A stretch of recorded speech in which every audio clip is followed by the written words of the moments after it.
Assalamualaikum warahmatullahi wabarakatuh.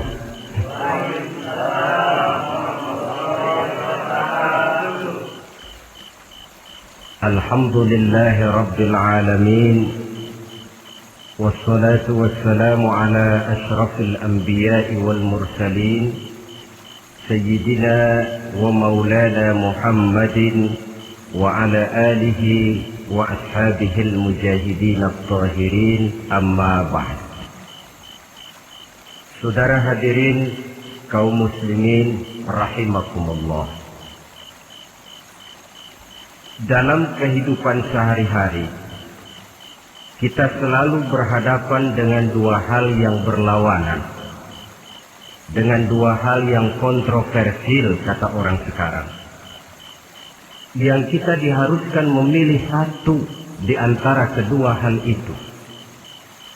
Sejak kita bangun tidur sampai kita tidur lagi, selalu kita hadapi dua persoalan itu, yang benar dan yang salah, yang hak dan yang batil, yang pantas dan yang tercela, yang ma'ruf dan yang munkar. Persis seperti sebaik lagu yang lagi ngepop dan banyak dinyanyikan anak sekarang, madu di tangan kananmu katanya, racun di tangan kirimu. Tapi saya pikir-pikir, bagaimanapun kalau cuma sekedar madu di tangan kanan, racun di tangan kiri, adresnya jelas. Yang repot kalau kita sudah tidak tahu lagi mana yang madu, mana yang racun. Lebih celaka lagi di zaman sekarang, banyak racun mereknya madu. Kita terpedaya, kita terpesona, kita terpukau oleh racun yang bermerek madu ini. Kita minum dia, yang akibatnya rawan di dalam kehidupan kita. Sangat banyak racun-racun yang terpancang di sepanjang perjalanan hidup kita ini.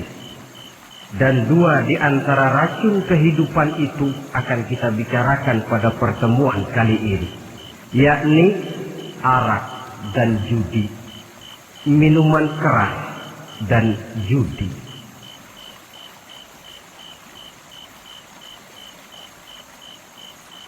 Sebagai yang kita maklum bahwa Islam bertujuan memelihara kemuliaan manusia yang diciptakan fi ahsani taqwim, dalam bentuk yang paling sempurna.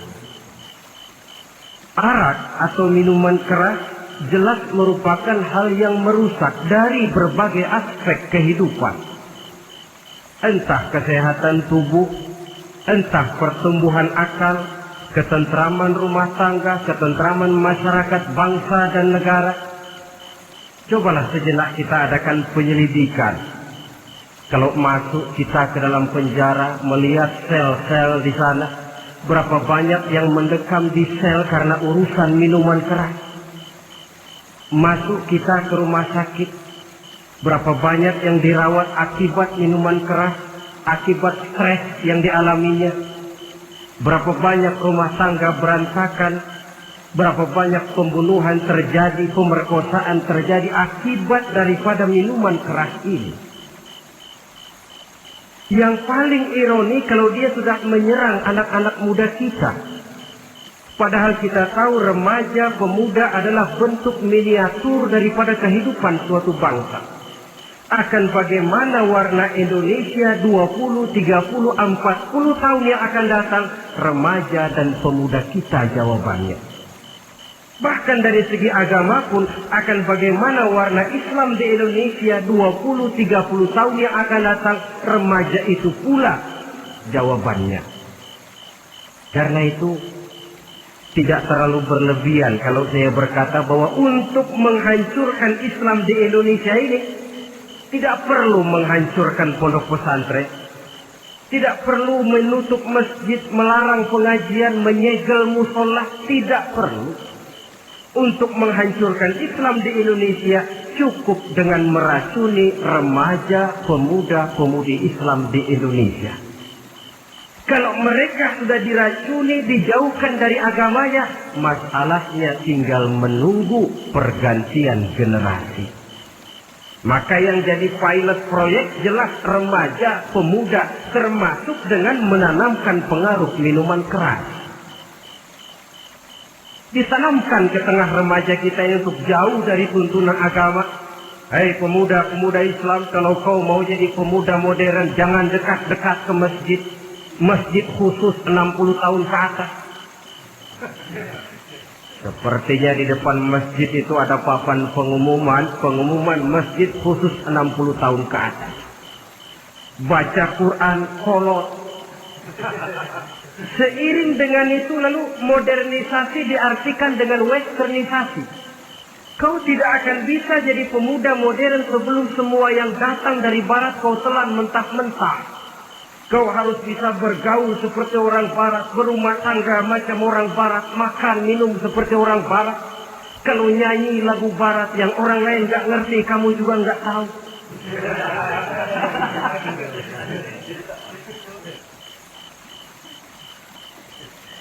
Anutlah itu free love yang pada gilirannya akan mengarah kepada free sex alias samenleven. Isaplah itu ganja, morfin, narkotik. Jikalau sudah terlena kita dengan itu, maka kehancuran suatu bangsa sesungguhnya sudah dimulai.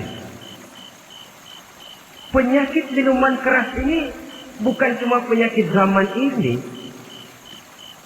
Masyarakat yang dihadapi oleh Rasulullah Shallallahu Alaihi Wasallam 14 abad yang lalu juga masyarakat yang kemaruk dengan minuman keras.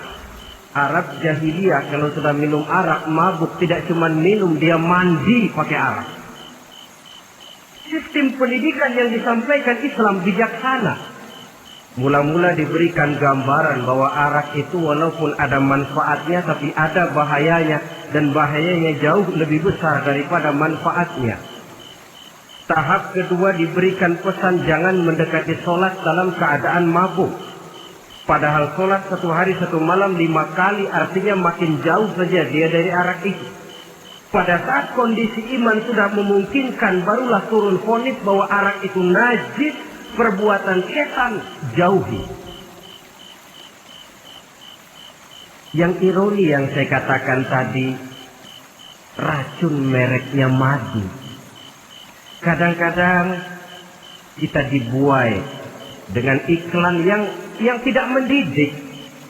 Saya pernah lihat ada iklan misalnya, Anda ingin modern, majulah bersama minuman ini. Atau minuman ini lambang pergaulan dunia yang maju. Modern diukur dari minuman. Yang jadi korban akhirnya remaja dan pemuda-pemudi kita. Saya teringat satu analisa dari Rasulullah Sallallahu Alaihi Wasallam. Beliau bersabda, Inna min asratis sa'ah, sesungguhnya di antara tanda-tanda kiamat. Apa kiamat itu? Dalam arti yang umum, kiamat itu saat dimana alam ini hancur, bumi gempa, air laut tumpah ke darat, gunung meletus, planet-planet bertabrakan, lalu semua yang bernama hidup mati. Itu kiamat beneran. Saya nggak mau cerita kiamat beneran, sebab saya sendiri nggak kepengen ngalamin. Yang sering kita ngalami ini kiamat kecil-kecilan, kiamat mini. Apa kiamat mini itu? Hancurnya sendi-sendi kehidupan sosial. Maksiat merajalela, munkarat menjadi-jadi. Yang ma'ruf dianggap munkar, yang munkar malah menjadi ma'ruf. Yang salah disanjung-sanjung, yang benar dicaci maki. Tuntunan dianggap tontonan, tontonan malah jadi tuntunan. Kan kiamat kalau sudah begitu. Penjungkiran nilai. Kenapa hal semacam ini bisa terjadi? Penyebabnya kata Nabi, pertama ayyurfa'al ilmu. Ilmu diangkat oleh Allah. Bagaimana cara Allah mengangkat ilmu dan apa maksudnya itu? Allah mengangkat ilmu itu, saudara, caranya pertama dengan mewafatkan ulama. Makin banyak ulama wafat, makin banyak ilmu ditarik.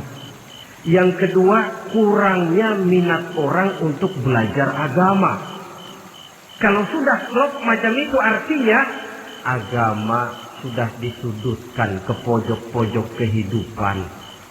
Agama cuma sekedar tinggal dekorasi. Agama cuma seminar, cuma kongres, cuma muktamar. Tapi bahwa agama merupakan realita dalam kehidupan, itu tidak pernah terwujud. Kalau ulama sudah tiada, minat orang belajar agama berkurang, maka ajaran Allah tidak lagi didenungkan orang. Dikala itu, wa yuzharul jahlu, akan muncullah kebodohan, nampak kebodohan di mana-mana. Muncul permitted society, masyarakat yang merasa boleh hidup dengan kaidah serba boleh. Tidak ada halal, tidak ada haram, tidak ada hak, tidak ada batil, semuanya serba boleh. Kalau sudah begitu kondisi masyarakat, terjadilah apa yang dianalisa oleh Nabi. Dikala itu wayab suazina, zina dikerjakan berterang-terangan.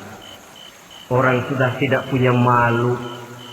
Hidupnya sudah pakai prinsip punya kuping kebo. Punya muka tembok. Punya kulit badak. Kalau juga dikasih tahu, malu dong kau tinggal serumah belum nikah. Malu sama siapa? Masyarakat. Allah, masyarakat cuek aja.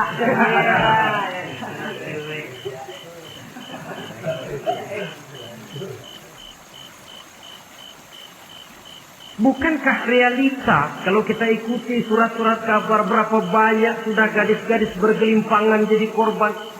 Berapa banyak bayi-bayi yang lahir ke alam ini tanpa harus tahu kemana dia mesti manggil bapak. Yang akhirnya mengalami keterakisan, dimasukkan ke dalam kantong plastik, dibuang ke tempat sampah. Kalau itu sudah terwujud, muncul efek negatif yang kedua. Wa yushrabal khamr, arak, minuman keras jadi kebanggaan. Anak muda belum nyohor kalau belum bisa mabuk.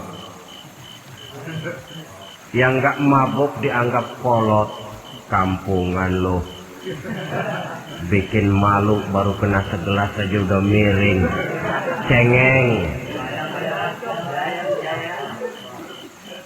Temen kita hebat sampai nyungsep di got. Yang nyungsep hebat. Ya, kalau cuma yang hancur kehidupan pribadi. Tapi kalau sudah menyangkut masa depan, yang berarti masa depan suatu generasi adalah merupakan masa depan daripada suatu bangsa.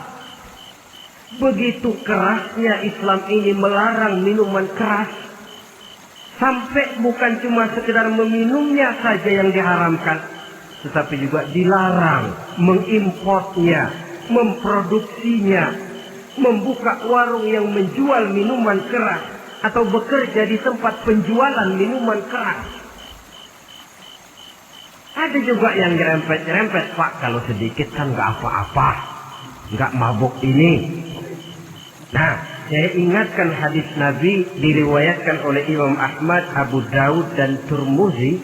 Nabi bersabda, "Ma askara katsiruhu faqaliluhu haramun." Apa yang banyaknya menyebabkan mabuk, sedikitnya pun tetap haram hukumnya. Memang barangkali mungkin ada manfaatnya, tetapi bahayanya jelas lebih besar ketimbang manfaat yang bisa timbul daripada jenis minuman keras itu sendiri. Dalam hadis lain Nabi pesankan, "Man kana yu'minu billahi wal yawmil akhir fala yaq'udu ala ma'idatin taduru 'alaiha al-khamru. Siapa yang beriman kepada Allah dan beriman kepada hari akhirat, jangan dia duduk di dalam satu pertemuan yang di dalam pertemuan itu diedarkan minuman keras. Masuk ke dalam lingkungan macam itu saja tidak diperkenankan. Kenapa? Asyariku fi syarri syarrun.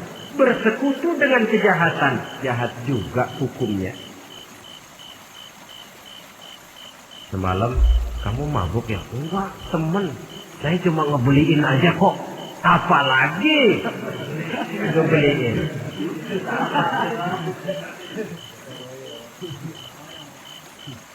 Sebab apa?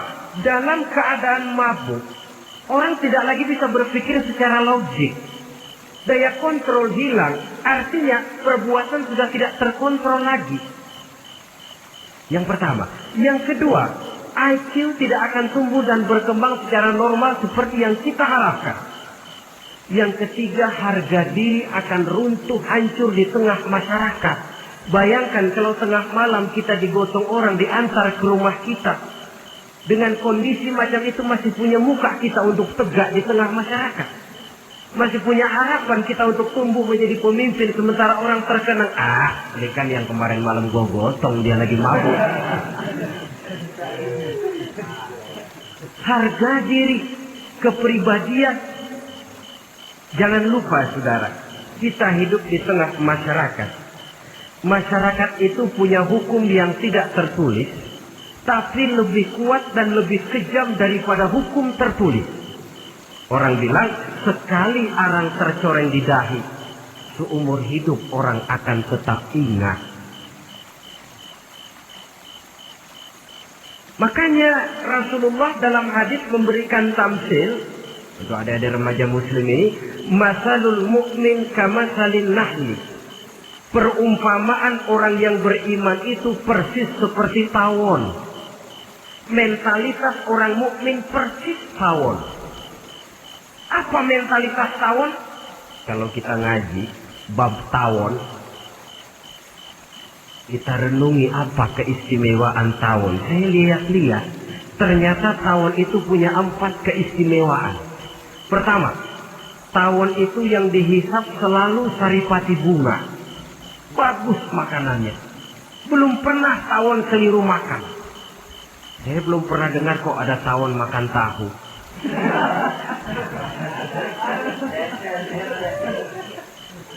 Yang dimakan selalu saripati bunga. Artinya apa? Orang mukmin perutnya itu perut selektif. Yang dimakan yang baik-baik, yang diminum yang baik-baik. Yang baik menurut agama itu adalah yang halal, thayyibat. Perutnya selektif, bukan perut asbab. Kalau asbab untung apa saja masuk ke dalamnya. Tapi mukmin perutnya ini selektif. Daging kambing masuk, tahu masuk, kangkung masuk, kodok minggir. Air kelapa minum, kopi minum. Tapi kalau sudah berbau minuman keras, minggir. Sebab apa? Makanan dan minuman yang kita masukkan ke dalam perut besar ini akan digiling dalam perut besar, akan melahirkan energi, menggerakkan sel-sel pembuluh saraf. Kalau makanan dan minuman itu terdiri dari yang haram, energi yang ditimbulkan olehnya energi yang haram, mempengaruhi sel-sel pembuluh saraf. Orang akan cenderung berpikir yang haram kalau terlalu sering memakan makanan haram. Kalau sudah berpikir kepada yang haram, perbuatan pun akan mengarah kepada yang haram juga. Contoh kecil aja dah, ada nggak maling mikirin majelis taklim? Karena yang dimakan lebih banyak yang haram, yang dipikir paling-paling nanti malam rumah siapa lagi nih ya? Sudah mengarah ke sana.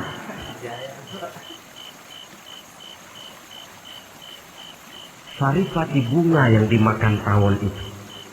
Lalu tawon yang kedua saya lihat yang dikeluarkan selalu madu. Artinya apa? Orang mukmin itu kalau dia berkata, perkataannya mengenakan orang.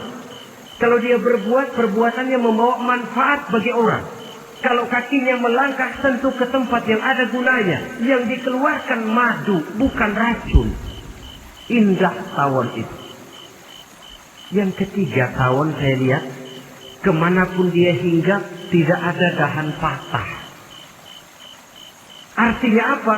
Orang mukmin dimanapun dia tinggal, kemanapun dia pergi, pantang jadi biang kerok buat lingkungannya. Pantang menimbulkan kerusuhan dan keonaran. Tidak ada cabang patah dimanapun tawon hinggap. Tapi juga yang keempat, saya lihat-lihat tawon itu jangan coba-coba diusik. Satu kali dia diusik, kemana orang lari? Nyilem masih ditungguin.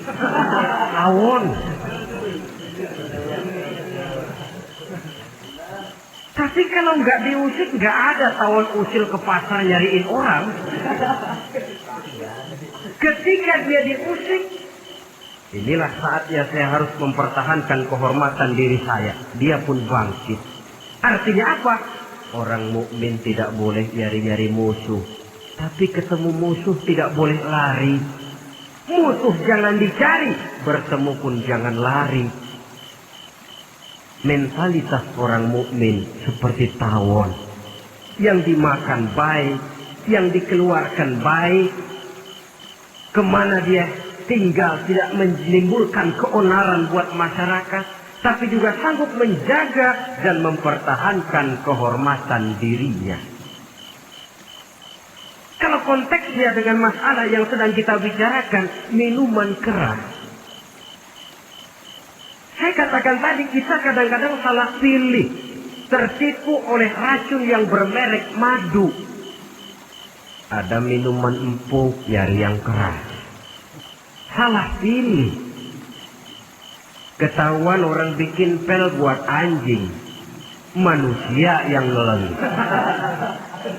Akhirnya miring kayak anjing. Saudara, mari kita renungi An-Nisa ayat 140.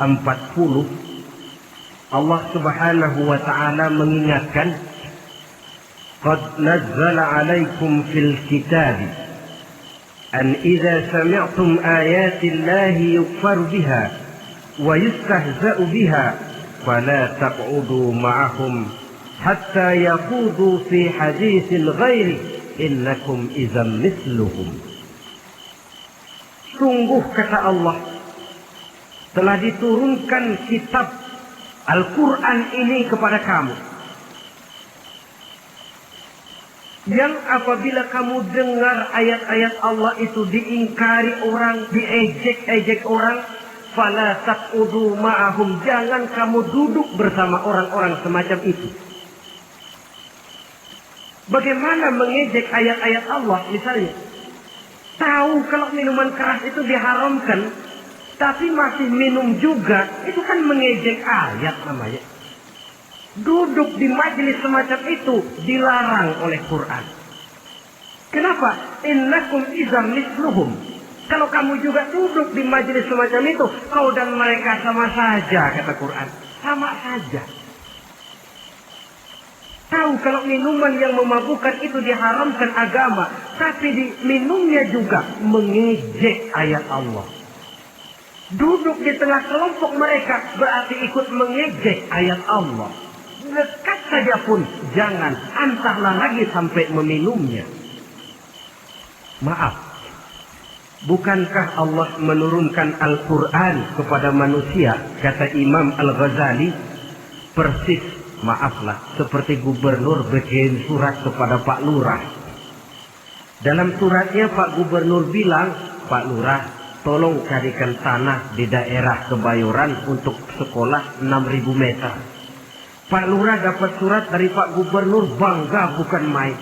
Itu surat sore, pagi, siang, malam dibaca. Ditaruh di tempat yang tinggi. Diberikan minyak wangi, mau diambil, dicium dulu. Dibawa dengan penuh hormat dan hati-hati.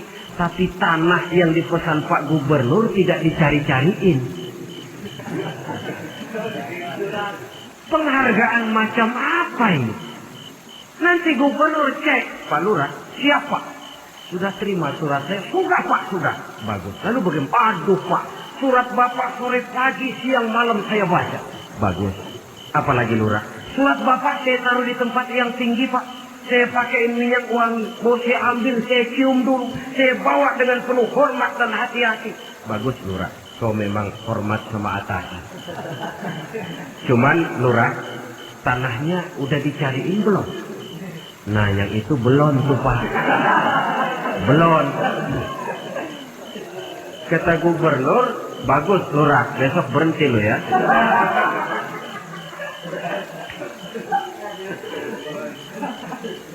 Membacanya memang penting. Al-muta'abbad bitilawatihi, beribadah dari sebab membacanya. Tapi setelah kita baca, kita tahu isinya. What next?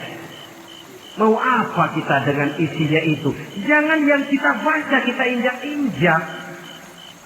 Itulah ironinya. Bagaimana Quran itu mau membawa keberkahan dalam hidup ini? Kalau yang kita baca sering kita injak-injak. Dalam kehidupan kita baca ayat wa ahallallahu al-bai'a wa harrama riba. Allah halalkan jual beli, Allah haramkan riba, tapi renten ditelan terus.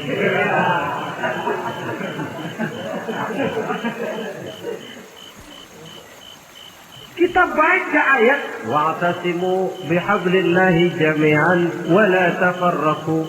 Berpegang teguhlah kamu kepada tali Allah, jangan bercerai-berai. Tapi sesama muslim pelotot-pelototan jalan terus.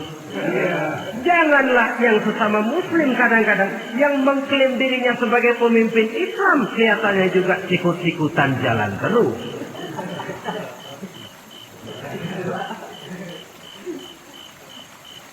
Sehingga tidak heran kalau orang bilang di bawah ngamalin ayat kursi sudah sampai di atas ayat hilang, tinggal kursi saja yang diamali.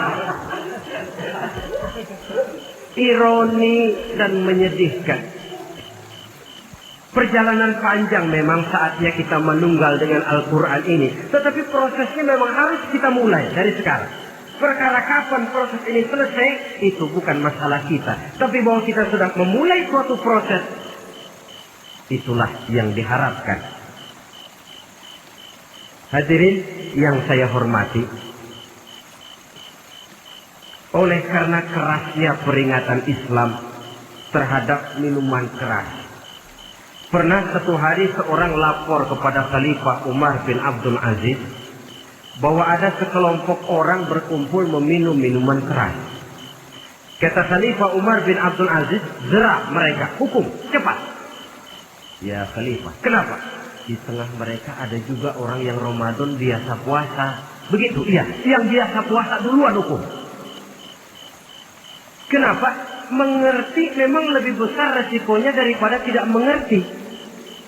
Kalau yang tidak mengerti dilatar belakangi oleh kebodohan, barangkali masih bisa ditolerir, masih bisa dimaklumi. Ini toh sudah tahu mau puasa, kenapa berkumpul di majelis yang ada minuman keras?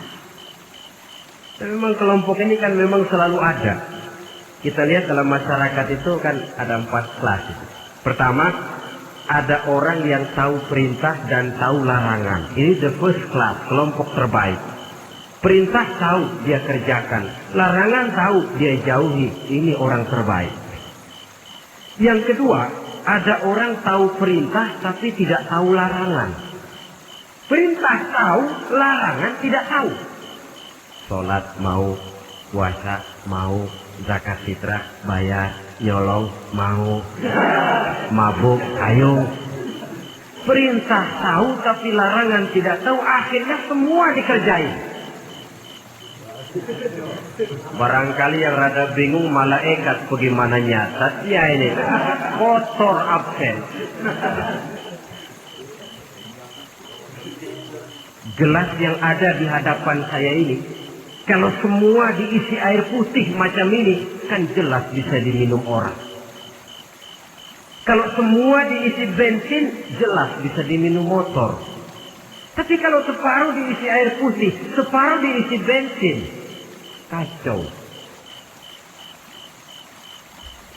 Kalau gelas yang ada di hadapan saya ini sepenuhnya diisi air putih, jelas bisa diminum orang. Kalau sepenuhnya diisi bensin, juga jelas bisa diminum motor. Yang repot kalau separuh diisi air putih, separuh diisi bensin. Kacau statusnya.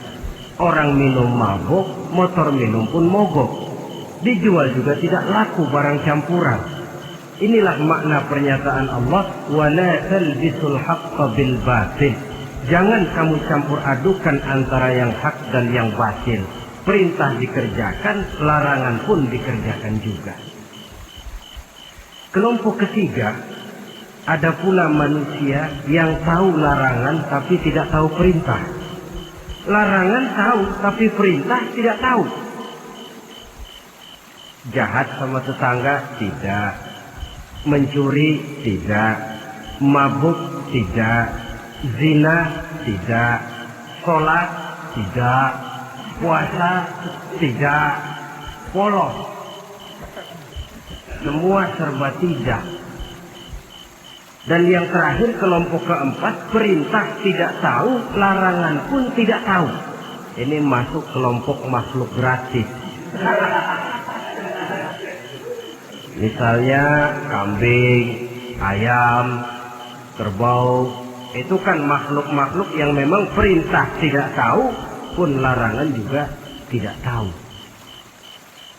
Nah, dalam hubungannya dengan ini, saya mengajak, marilah kita berusaha sekuat mungkin menjauhkan diri dari minuman keras yang jelas bahayanya dengan hidup tidak jauh dari bimbingan agama.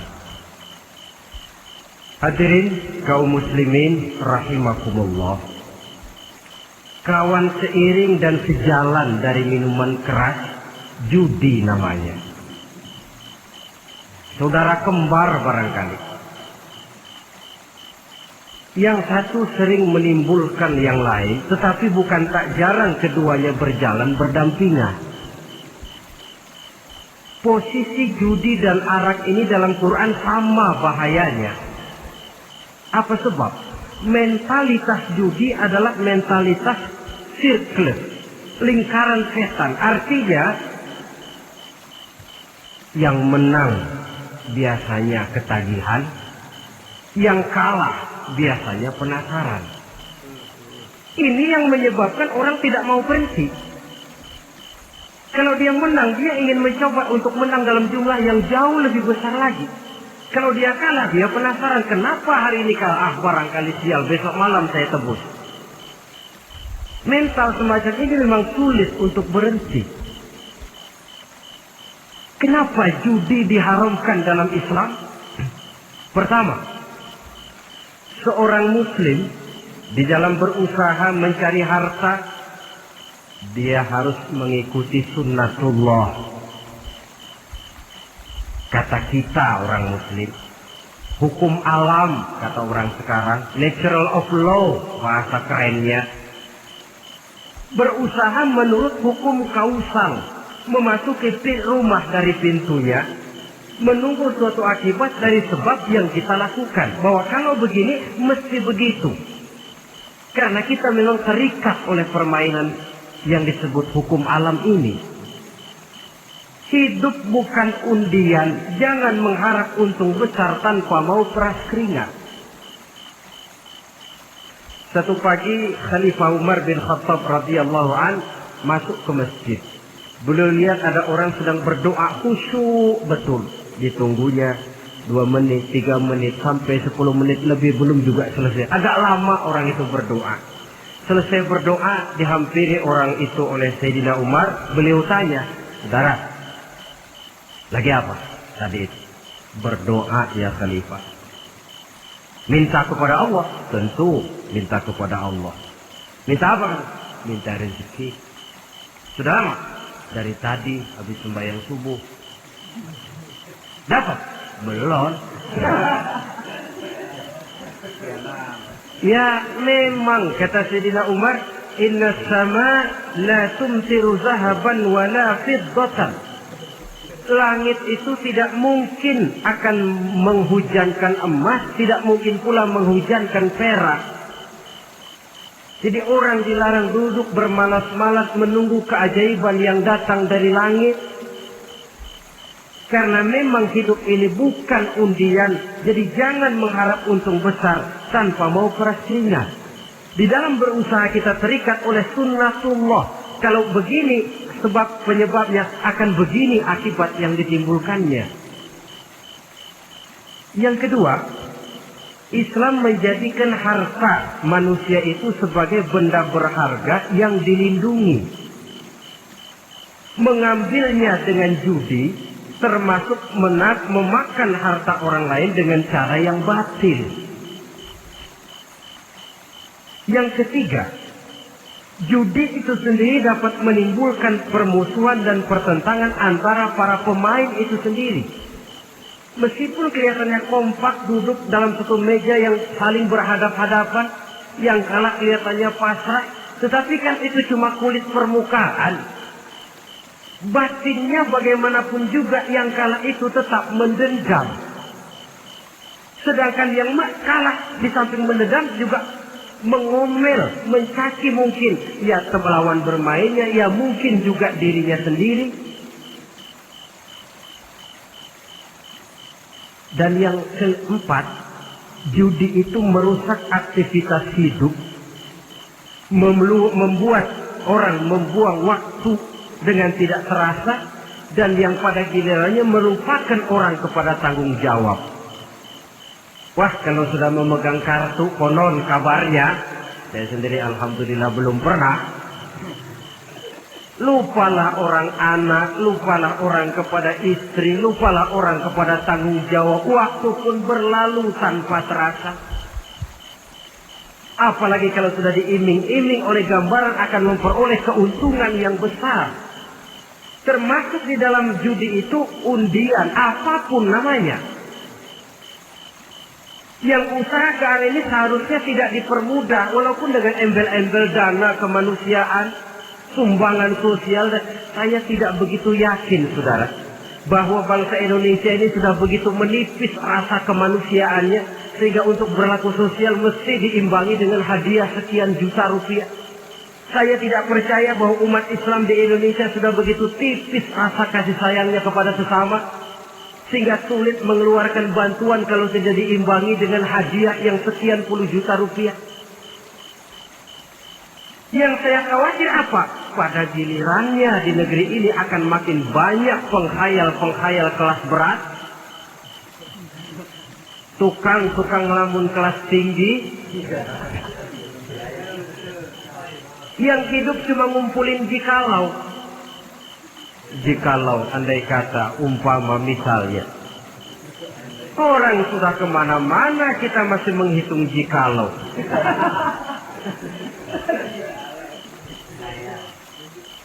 Orang boleh saja mengharap burung terbang tinggi, tapi punai di tangan jangan dulu dilepas. Artinya, idealisme silahkan terbang setinggi langit, tapi kaki harus tetap berpijak di alam realita. Bahwa memang lebih baik makan singkong dalam kenyataan daripada makan roti tapi ngimpi.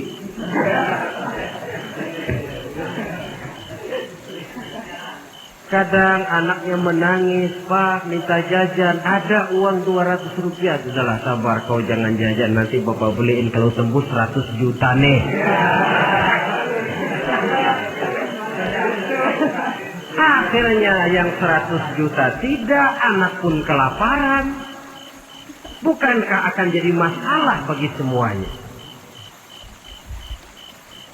Belum lagi rasa sayang kepada harta yang sudah dia miliki, entah itu tanah, rumah, kendaraan. Kalau sudah kadung kalah di meja judi, hilang rasa sayang kepada benda itu. Ada rumah-rumahnya dilelang, ada kendaraan-kendaraan jadi taruhan, ada jam tangan pun copot tanpa terasa. Maka berapa banyak rumah tangga berantakan, istri minta cerai, orang jadi nekat merampok, orang jadi nekat mencuri, korupsi kalau dia pejabat. Akibat apa ini? pengaruh yang namanya judi. Saudara kaum muslimin, ma'asyiral muslimin rahimakumullah. Itu sebabnya di dalam surah Al-Maidah ayat 90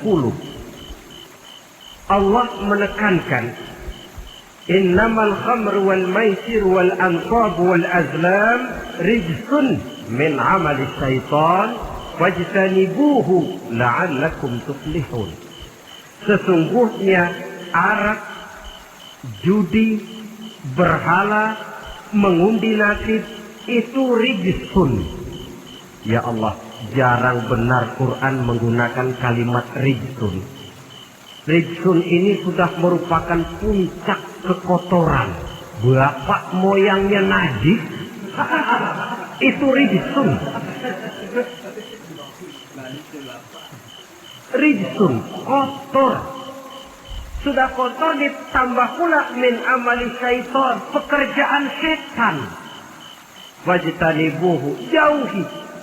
Jangan sampai main, dekat saja tidak boleh, jauhi. La'allakum tuflihun, jikalau kamu mau menjadi orang-orang yang beruntung. Sejarah tidak pernah mencatat ada orang jadi miliuner karena judi. Sejak David Rockefeller sampai Aristotle Onassis, orang-orang kaya top di dunia, mereka kaya bukan karena judi, tapi karena kemauan peras keringat banting tulang, mau memulai sesuatu dari kenyataan yang real di depan mata. Sebab apa? Hidup ini memang perjuangan. Janganlah kita ingin hidup dengan satu prestasi, ingin tetap hidup seperti apa adanya sekarang ini saja, toh kita harus berjuang. Apalagi ingin hidup lebih baik, lebih terhormat, lebih mudah. Hidup perjuangan. Perjuangan berarti pengorbanan. Berani hidup artinya berani berjuang. Berani berjuang maksudnya rela berkorban. Takut berkorban, jangan berjuang. Tidak mau berjuang, berhenti hidup. Itu logika. Dan bagaimanapun saya yakin lebih baik berkorban daripada menjadi korban. Kalau sekarang kita berkorban, peras keringat, banting tulang, berusaha secara sunnatullah untuk menghidupi anak, istri, keluarga, pada satu saat kita tidak akan menjadi korban kebrutalan anak-anak kita sendiri. Kalau mereka dibesarkan dan tumbuh berkembang oleh hasil yang diperoleh dari meja judi. Ayat 91 Al-Maidah ini lebih memperkuat lagi. Kalau itu arak, judi, berhala, mengundi nasib adalah perbuatan setan, sebenarnya setan mau apa sih? Ayat 91 menegaskan, innama yuridu syaitanu ayyuqi'a bainakumul adawata wal baghdha'a fil khamri wal maisir. Yang dimaui setan itu tidak lain supaya dengan arak dan dengan judi timbul rasa permusuhan, sikap memusuhi, saling marah di antara kamu. Coba, biasanya dalam meja judi sudah loyo, waktu juga sudah berlarut-larut. Yang menang mau berhenti, apa yang kata yang kalah? Berhenti dah, gua wacok loh. Enak bener, gua lagi kalah, lu berhenti. Coba, kira-kira kapan akan selesai permainan? Akan timbul permusuhan, akan timbul rasa dendam, kesumat yang ditanamkan oleh setan. Karena memang baik arak, baik judi, baik berhala, baik mengundi nasib, itu semua permainan-permainan setan yang diberikan kepada kita untuk kita ikut andil bermain di dalamnya. Tatkala kita ikut terkena jerat setan, tertawalah mereka. Kenapa? Oh, makin banyak teman saya di neraka. Maaf, setan itu kan sudah tahu vonisnya. Ketika dulu di dengkotnya yang namanya iblis terusir dari surga, itu bikin semacam perjanjian dengan Allah. Tuhan, kenapa itu? Gara-gara Adam saya terusir dari surga. Maka sejak saat ini Adam dan seluruh keturunannya adalah musuh bebuyutan saya. Saya akan gelincirkan mereka dari jalan. Silahkan iblis, goda mereka. Tapi kau tidak akan mungkin bisa menggoda mereka kalau hamba-hambaku itu menjadi hamba yang ikhlas. Hanya hambaku yang ikhlas yang tidak mungkin kamu goda. Yang lain barangkali bisa. Sejak saat itulah iblis memproklamirkan permusuhan. Dan dia sudah tahu betul vonisnya neraka. Tugasnya sekarang bagaimana mengumpulkan teman sebanyak-banyaknya ke dalam neraka. Hamba Allah saja yang tidak tergelincir kepada minuman keras dan judi. Hamba Allah yang ikhlas itu bagaimana? Yang ikhlas menjadi hamba Allah. Dalam arti kata dan perbuatannya memang mencerminkan bahwa dia hamba Allah.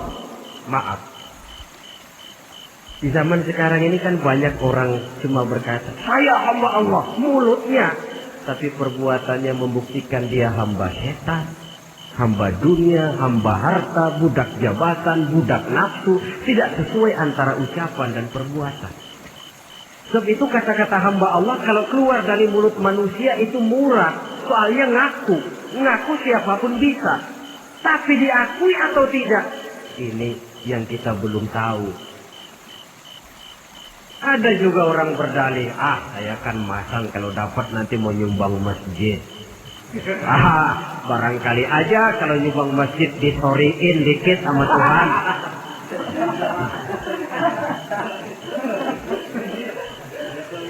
Apa bisa begitu? Saudara, kita tidak mungkin mencuci kain dengan air najis. Innallaha thayyibun, kata Nabi, la yaqbalu illa thayyiba. Allah itu baik dan hanya menerima yang baik. Bahwa dalam Islam tujuan yang baik harus dicapai dengan prosedur yang baik. Bahwa niat menyumbang masjid bagus, tapi hasil daripada judi atau undian tidak akan menyampaikan kita kepada tujuan itu. Tidak boleh mencuri kain walaupun niatnya untuk sholat.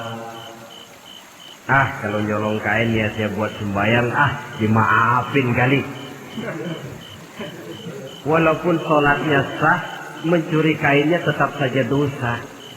Islam tidak menghalalkan segala cara untuk mencapai suatu tujuan. Bahwa tujuan yang baik harus dicapai dengan cara yang baik juga. Dan penyakit judi ini juga bukan penyakit baru. Sejak dulu. Masa jahiliyah judi mereka. Saya kira kalau Las Vegas, kota judi Amerika saja barangkali masih kalah dengan cara judi jahiliyah dulu. Mereka kalau sudah judi itu uang. Habis uang ada punya tanah pasar, taruhan. Habis tanah ada rumahnya dipasang. Apalagi yang ada? Ternak unta dipertaruhkan.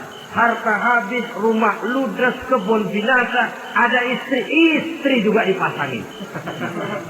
Judi.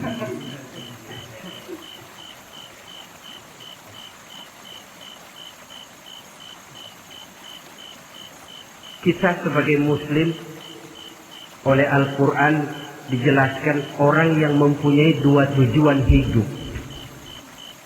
Pertama tujuan jangka pendek, yang kedua tujuan jangka panjang. Tujuan jangka pendek dunia dan seluruh isinya. Tujuan jangka panjang adalah akhirat dan ridho Allah. Ini yang terpantul dalam doa setiap kita. Rabbana atina fid dunya hasanah wa fil akhirati hasanah. Tercapai tujuan jangka pendek di dunia hasanah dan tujuan jangka panjang wa fil akhirati hasanah. Untuk mencapai tujuan jangka pendek merangkul dunia dan seluruh isinya, Apa yang jadi modal utama? Pertama, pendidikan. Makin tinggi jenjang karier pendidikan yang kita tempuh, rasa-rasanya makin mudah menjangkau dunia dan isinya. Yang kedua, pengalaman. Tenaga expert masih tetap diperlukan. Makin banyak pengalaman, makin mudah menjangkau dunia. Yang ketiga, dan ini ada tapi tidak bisa dijadikan pegangan, faktor nasib. Faktor kebetulan. Ada, tapi tidak bisa dijadikan pegangan mutlak. Pendidikan, pengalaman, ingin menjangkau fid dunia hasanah. Ini modal utama. Lalu untuk mencapai fil akhirati hasanah, prestasi ibadah. Bagaimanapun tinggi pangkat dan jabatan kita, bagaimanapun banyak gelar kita sandang, tanpa prestasi ibadah, nol besar kita dalam pandangan Allah. Itu sebabnya kita sholat. Jadi tidak beralasan kalau orang ditanya, kenapa sih kamu nggak sholat? Tetangga saya sholat melarat terus. Memang sholat itu bukan untuk mencari uang kok. Kalau ada orang yang rajin sholat, rezekinya kelihatan lancar, itu cuma sekedar persekot. Uang muka, cashnya tetap di akhirat nanti. Efeknya apa? Karena kita punya tujuan jangka panjang, mengharap ridho Allah di akhirat. Cara kita mencapai tujuan jangka pendek dibatasi oleh pertanyaan, Allah ridho apa enggak? Kita cari uang, tapi pertanyaan pokok, Allah ridho enggak cara ini? Kita mengejar kedudukan, tapi Allah ridho enggak dengan cara ini? Ini yang menyebabkan kita lantas tidak lalu menghalalkan segala cara. Yang penting tujuan tercapai cara apapun halal. PKI. Kan cuma PKI yang berprinsip asal tujuan tercapai cara apapun halal. Dan kita sudah sepakat PKI dan seluruh ajarannya tidak berhak hidup di bumi Pancasila ini. Cuma jangan sekedar PKI-nya dikutuk tapi ajarannya dipakai.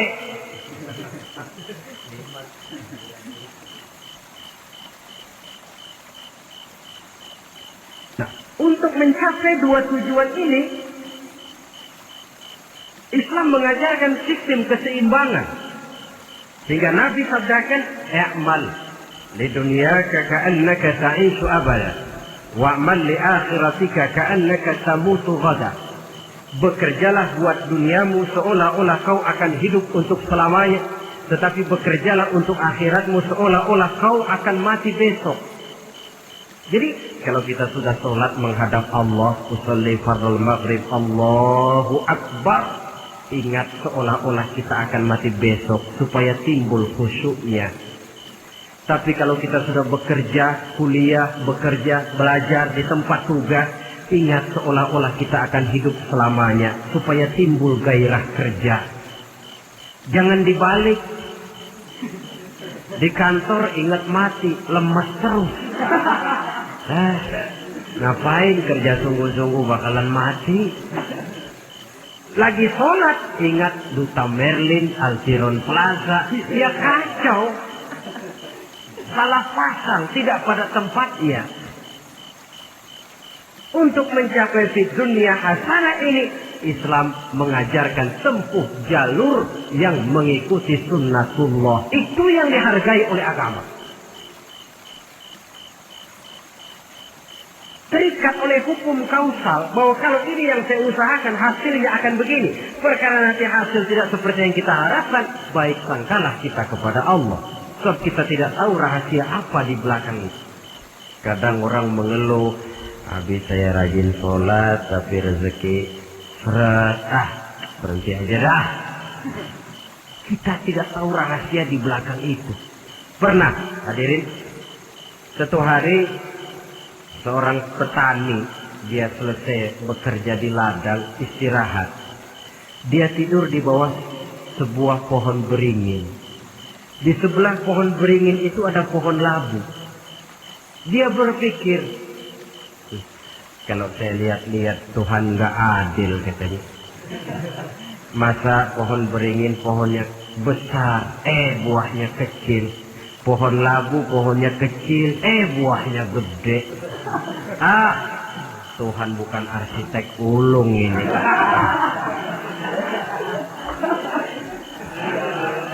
Mestinya supaya enak dilihat, beringin yang pohonnya besar buahnya sebesar buah labu. Pohon labu yang pohonnya kecil buahnya kecil saja sebesar buah beringin. Tidak adil Tuhan. Baru dia selesai berpikir Tuhan tidak adil, jatuh sebutir buah beringin tepat menimpa hidungnya. Dia terkejut. Astagfirullahaladzim. Kalau begitu saya sadar katanya, Tuhan benar-benar adil. Coba kalau buah beringin segede buah labu, waduh kayak apa muka saya ini.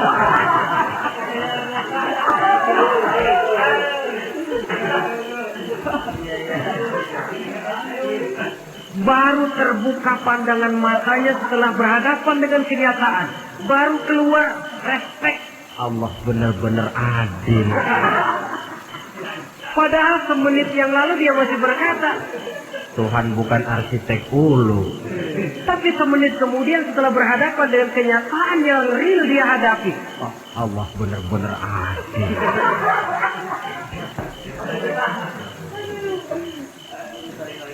Itulah kehidupan ini.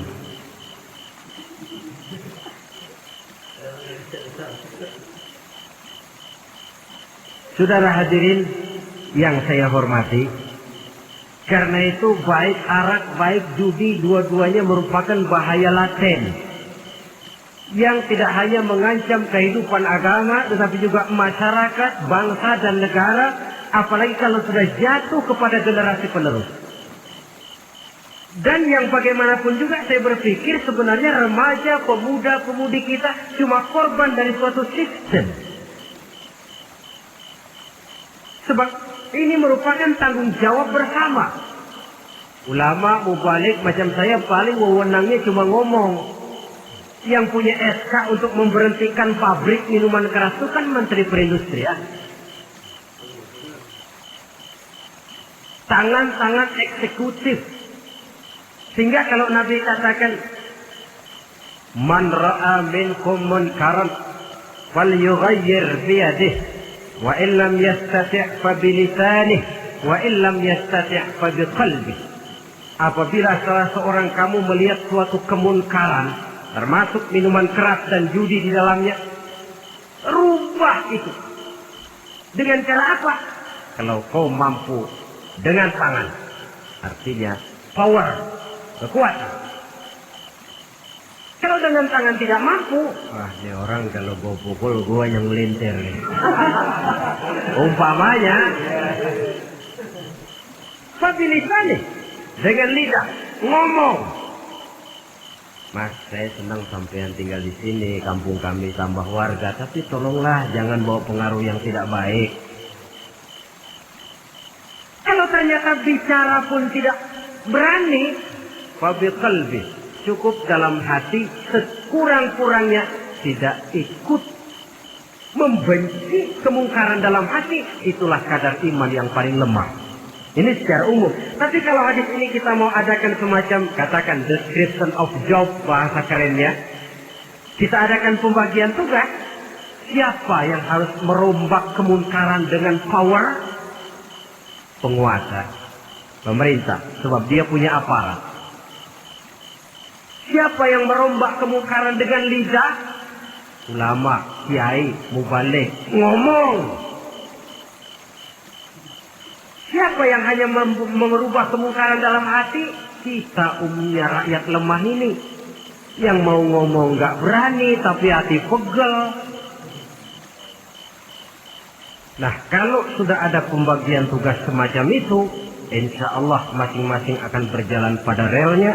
Dan pada akhirnya selamatlah kita, bangsa Indonesia, umat Islam pada khususnya, dari bahaya, baik bahaya minuman keras maupun bahaya judi. Menyelamatkan bangsa dan yang lebih lagi menyelamatkan masa depan kita. Sekianlah saudara pertemuan kita pada saat ini. Mudah-mudahan ada manfaatnya. Terima kasih atas segala perhatian. Mohon maaf atas segala kekurangan. Usikum wa nafsi bitaqwallah. Wassalamualaikum warahmatullahi wabarakatuh.